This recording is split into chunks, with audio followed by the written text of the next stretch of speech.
नमस्कार दोस्तों, ये 3 सज्जन हैं, पुरुलिया से आए हैं, पश्चिम बंगाल से।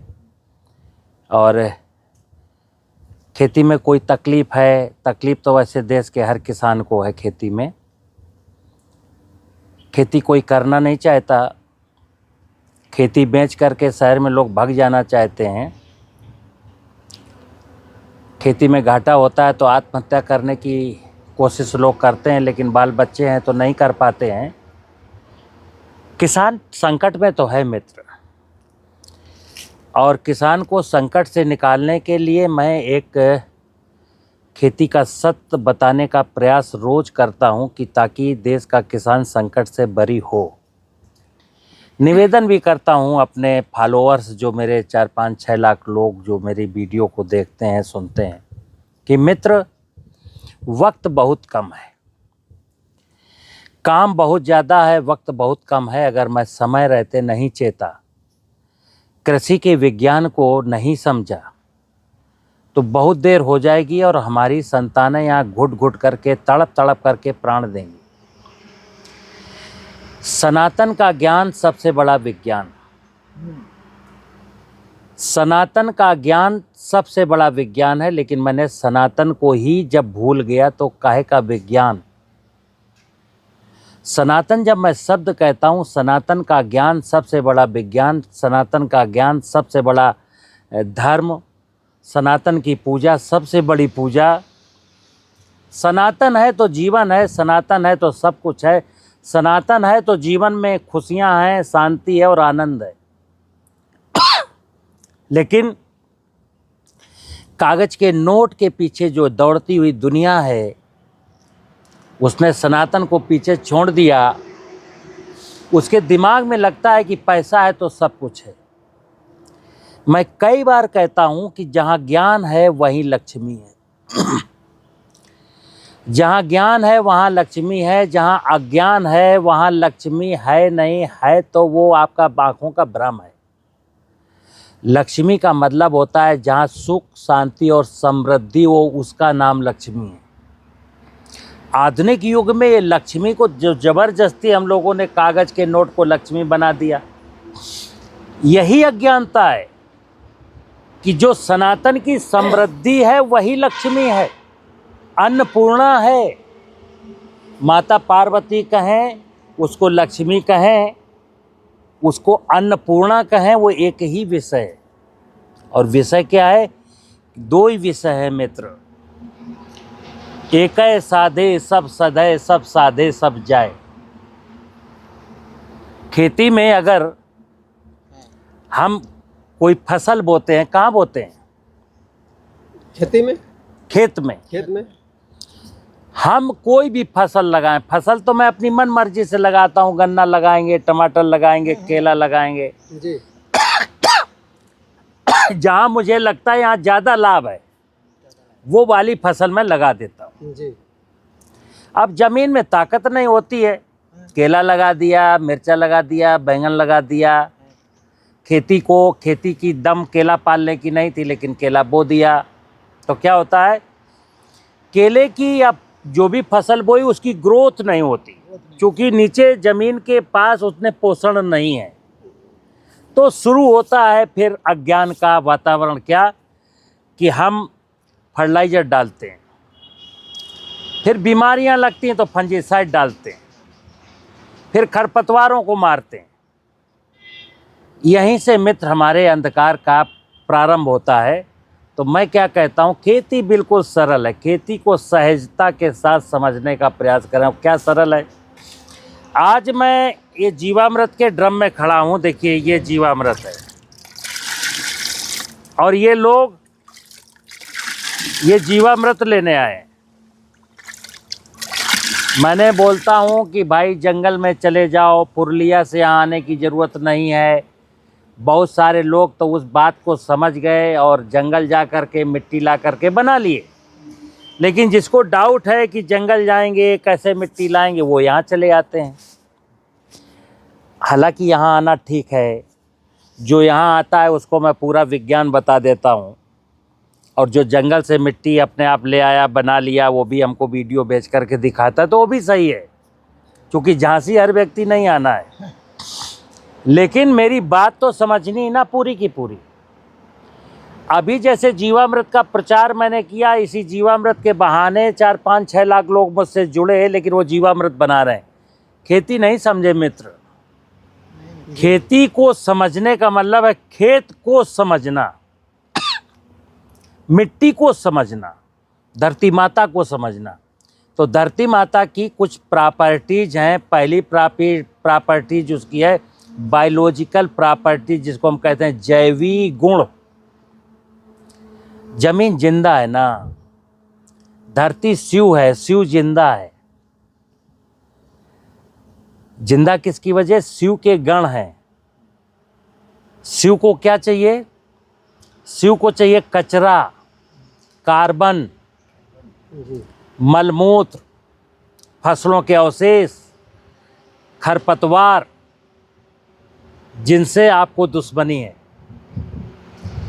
ये धरती में जब हम डालते हैं ना, तो ये कार्बनिक पदार्थ है, फिर ये कार्बन बनता है। और ये भोजन किसका है? ये भोजन है शिव के गणों का। धरती में रहने वाले ये जो पेस्टिसाइड डाल करके मारे गए हैं, मारे नहीं गए, मरवाए गए हैं। मैं फिर बता दूं, एग्रीकल्चर टेक्नोलॉजीज ने ये खूब पता, इतने भी वो बेवकूफ़ नहीं थे कि जब वो कहते हैं इस ज़मीन में दीमक को मारने के लिए क्लोरोपाइरीफास डालो, तो उन्हें पता होता है कि जब दीमक को मारने के लिए क्लोरोपाइरीफास डालेंगे तो केंचुआ भी मरेगा, गुबरैला भी मरेगा, और ज़मीन में पाए जाने वाले नाना प्रकार के माइक्रो ऑर्गेनिज्म भी मरेंगे। तो इसलिए मैं कभी कभी कह देता हूँ कि किसान को बर्बाद करने का एक एजेंडा सेट किया गया, और किसान उनके एजेंडे में फंस गया। एजेंडा ये था कि जब जमीन मरेगी, समझ लेना बात को, ये धरती माता शिव है, जमीन जिंदा है, इसकी बायोलॉजिकल प्रॉपर्टीज हैं। जिस दिन इसकी बायोलॉजिकल प्रॉपर्टीज खत्म हो गई, फिर फिजिकल और केमिकल प्रॉपर्टीज क्या तो खत्म होने का मतलब ही है, फिर वो तो बचनी नहीं है। आज हमारे देश के किसानों ने मिट्टी की बायोलॉजिकल प्रॉपर्टीज को बिल्कुल ख़त्म कर दिया, अज्ञानता में। वो ऐसा चाहता नहीं था, उसको ऐसा करवाया गया। और जिन्होंने करवाया वो कौन लोग हैं? वो लोग हैं जो केमिकल इंडस्ट्री के सपोर्ट में खड़े हैं। केमिकल बिकता रहे, किसान मरता रहे, लोग बीमार होते रहें, धरती माता दम तोड़ती रहे। जैसे मैंने बोला, ये किसान 60-70 हज़ार रुपए का पेस्टिसाइड डालता है 1 एकड़ मिर्च में, लेकिन मिर्च की बीमारी नहीं ठीक कर पाता। हमारी रोजाना 40-50 लोगों से बात होती, उन्होंने कहा सचान साहब मैं क्या करूं? हमने कहा एक चीज़ पहले हमको उत्तर दो कि क्या आप इस मुकाम पर, इस नतीजे पर पहुंचे कि केमिकल पेस्टिसाइड ना बीमारियों का समाधान है, ना इंसेक्ट का समाधान है, ना खरपतवारों का समाधान है। आप खूब कर लीजिए, आप वीड्स नहीं ख़त्म कर पाए, इंसेक्ट नहीं ख़त्म कर पाए, फसलों की बीमारियां नहीं ख़त्म कर पाए, और आप मरने की कगार पर पहुंच गए। तो मित्र, मैं आपको सिखा रहा हूं, अब आप सीखना। ये जीवामृत कोई भी किसान 10 किलो जंगल की मिट्टी से बना सकता है, लेकिन जंगल की मिट्टी ऐसे स्थान से लाए जिन जंगलों के पेड़ों के नीचे कम से कम इतनी मोटी लेयर में कार्बनिक पदार्थ सड़ा गला पड़ा हो। जब उसको हटाएंगे तो उसके नीचे कभी भी भयंकर गर्मियों में भी अगर बायोमास अच्छा है तो उसके नीचे जो मिट्टी मिलेगी उसमें नमी होगी। बस वो 10 किलो मिट्टी लानी है, एक ड्रम में डालनी है। 10 किलो मिट्टी इस ड्रम में डाली, 200 लीटर पानी भरा और 28 किलो चीनी या 28 किलो गुड़ डाल दिया। रोजाना इस प्रकार के डंडे से हमको ऐसे ऐसे हिलाना है, इस प्रकार के पंजे से ऐसे हिला देना, ताकि ऑक्सीजन का लेवल इसमें घटने ना पाए, क्योंकि इसमें जो सूक्ष्म जीवाणु हैं वो पानी की ऑक्सीजन से काम चलाते हैं। या जैसे आप ले जा रहे हो तो आप हमसे लिक्विड ले जा रहे हो, तो अब इनको जंगल की मिट्टी नहीं लानी। ये जो 5 लीटर लिक्विड ले जाएंगे आप इस ड्रम में डालेंगे, 200 लीटर पानी भरेंगे और 28 किलो चीनी डाल देंगे, हिलाते रहेंगे। अच्छा, एक क्वेश्चन है सर। 35-30 दिन में ये बन जाएगा। क्या क्वेश्चन है? क्वेश्चन है सर, कोई वीडियो में देखे हम लोग 10 किलो गाय का गौमूत्र बोलते हैं और 10 किलो गोबर बोलते हैं उसमें, और 2 किलो गुड़ डाल के बोलता है उसमें 1 सप्ताह तक 5 दिन की 7 दिन रखना है उसमें। फिर जाके ड्राम में जाके उसमें वो पानी जहाँ सिंचाई करते हैं हम लोग, जहाँ सिंचाई करते हैं वहाँ पे जाके उसमें धीरे धीरे थोड़ा सा नल लगाना, इसमें नल लगा के फिर पानी में छोड़ना पानी को। तो वो भी करके हम सर देखे हैं, लेकिन उसमें कुछ काम नहीं आता है। चलिए, मैं अक्सर कहता हूँ किसान भाइयों, अब मैं हमसे उतना क्यों बुलवाते हो कुछ चीज़ तो तुम भी समझो ना। मैं बहुत बार बोल चुका हूँ कि गाय का गोबर, गाय का पेशाब इस जीवामृत का कोई हिस्सा नहीं है, ना जीवामृत के बनाने में गाय के गोबर पेशाब से कोई मतलब है। नंबर 1, किसान को बोला जाता है कि 10 किलो पेशाब, 10 किलो गोबर और 100 ग्राम बरगद की मिट्टी, 1 किलो बेसन, 1 किलो गुड़ डालिए, 72 घंटे में तैयार। इस ड्रम को ले जाइए अपने खेत में, सिंचाई नाली से पानी जब लगाना बहा देना। कल्पना करना, किसान ये ड्रम अपने घर में बनाएगा जीवामृत। अब इस 200 लीटर के जीवामृत के ड्रम को खेत तक कैसे ले जाएगा 2 किलोमीटर दूर? जी, असंभव। देश में 80% किसानों के पास गाय बैल नहीं है, तो वो मूत्र और गोबर कहाँ से लाएंगे? असंभव। अगर ये किसान खेत में बनाए तो रात को कोई इसमें लात मारेगा और ड्रम उठा के ले जाएगा। मैं स्पष्ट बता दूं कि किसी विज्ञान को हमें समझना, किसी सत्य को समझना है। सोशल मीडिया की हर बात जरूरी नहीं है कि आपके मतलब की हो। तो वो जो आप सुने हैं जी, हमारा दिल दिमाग उसको बिल्कुल पसंद नहीं करता और ना मैं उसकी चर्चा करता हूं। जी, ये ड्रम जीवामृत 200 लीटर का जब बनाएंगे, 1 एकड़ की कल आपको बुआई करनी है, पलेवा कर दिया है तो देखिए, आप उठा के नहीं ले जाना, इसमें से 20 लीटर भर के ले जाइए। अगर पलेवा किया है तो इस मग्गे से ऐसे लेंगे आधा लीटर और ऐसे फेंक देंगे। जगह जगह 40 जगह आधा लीटर फेंक आइए, पानी के साथ हिल डुल करके माइक्रोब्स को जहाँ जाना था जा गया, चला गया और अपना फंक्शन शुरू कर दिया। कई किसान भाई हमारे कहते हैं कि सचान साहब मेरी फसल 2 महीना की हो गई, अब जीवामृत डाल सकते हैं? तो सुनिए, आप डाल सकते हैं, लेकिन उस जीवामृत के डालने का जो परिणाम आपको आंखों से दिखना चाहिए वो नहीं दिखेगा। क्योंकि हम कहते हैं जहाँ जीवामृत डाला जाएगा वहाँ डीएपी, पोटाश, जिंक, सल्फर सब बंद कर दिया जाएगा, और आप तो डाल चुके हो। तो एक तो ये परिणाम नहीं दिखेगा। दूसरा, ये जीवाणु जब जमीन में जाएंगे तो जमीन में पड़े हुए कार्बनिक पदार्थ के साथ क्रिया करेंगे, यानी उसको खाएंगे और मरेंगे तो जीवांश निकलेगा। इस क्रिया में अभी 1 महीने का समय लग जाएगा, तब तक आपकी फसल हार्वेस्ट हो जाएगी। जमीन की फर्टिलिटी तो बढ़ गई है, लेकिन तब तक फसल हार्वेस्ट हो गई वो आपको दिखेगी नहीं।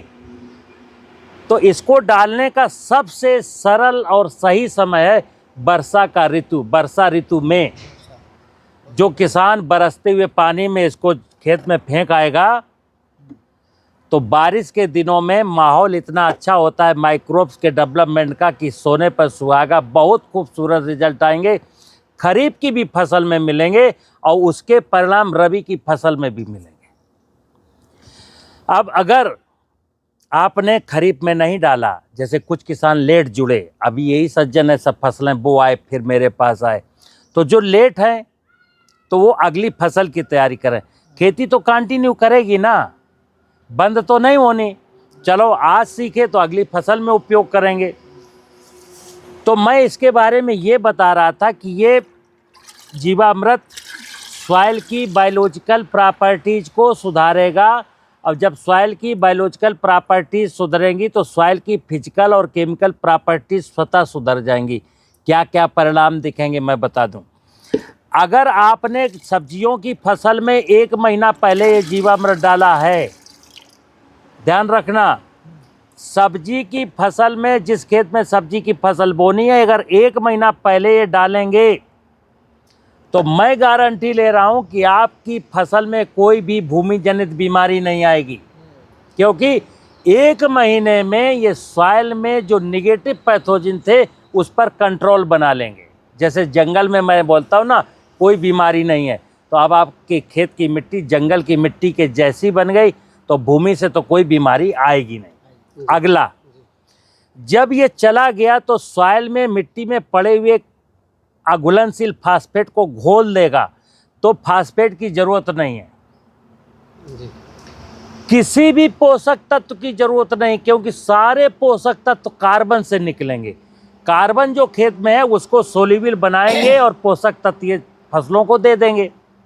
हाँ, यूरिया की बात मैं अवश्य करता हूँ कि अगर धान, गेहूं, गन्ना, कपास, सोयाबीन जैसी ऐसी फसल जिसकी ग्रोथ बहुत ज़्यादा होती है, तो ग्रोथ के लिए नाइट्रोजन बहुत ज़रूरी है और नाइट्रोजन खेत में नहीं है।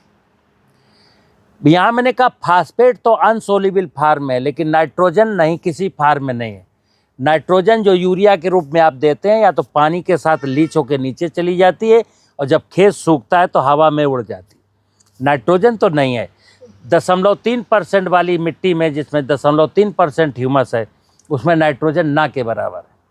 तो कार्बन बढ़ाना है और 2 साल 3 साल तक यूरिया का प्रयोग जारी रखना है आवश्यकता अनुसार। फसल की पैदावार नहीं घटेगी।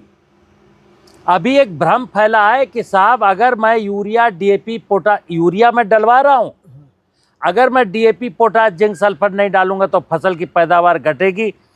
हमारे साथ जितने भी किसान जुड़े हैं, कुछ अपवाद स्वरूप जिन्होंने इसको सही से नहीं बनाया, सही से नहीं डाला, हो सकता है 2-4% उनकी पैदावार कम हुई हो। जिसने सही से बना लिया और सही से प्रयोग कर लिया, उसकी पैदावार घटी नहीं है मित्र, बढ़ी है। चूंकि सिंपल सा सिद्धांत है कि खेती खेत में करेंगे जी। और खेत अगर जिंदा हो गया, खेत की अगर फर्टिलिटी बढ़ गई तो फसल को तो लाभ होगा जी। कि नहीं होगा? होगा। तो हमें जीवामृत इसलिए डालना है क्योंकि हमें खेत की फर्टिलिटी को बढ़ाना है जी। और किसान भाइयों, मैं अक्सर कहता हूं, जादू टोने में मत फंसना। जीवामृत डालिए अच्छे से बना करके, और फलों की, सब्जियों की अगर खेती कर रहे हों तो बाजार में फूल अच्छे आए, फल बन जाएं, फल सड़े ना, गले ना। इसके लिए मैं संजीवनी खाद बताता हूँ। संजीवनी खाद का सिंपल है कि ऐसा ही ड्रम लेंगे, ये जीवामृत का ड्रम है, मान लेता है मेरे पास खाली ड्रम है, इसमें ये मान लेता हूँ कि ये नीम की पत्तियाँ हैं, ये गेंदा का पेड़ है ना, ये ऐसी नीम की पत्तियाँ 30 किलो, इनको मसल करके इस ड्रम में डाल दीजिए।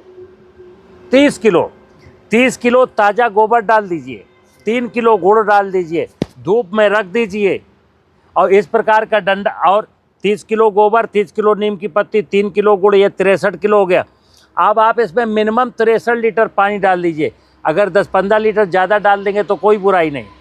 कभी कभी धूप में ऐसे से पंजे से उसको हिला दें, कुचल दें, थोड़ा सा मत दें, ताकि फर्मेंटेशन जल्दी हो जाए।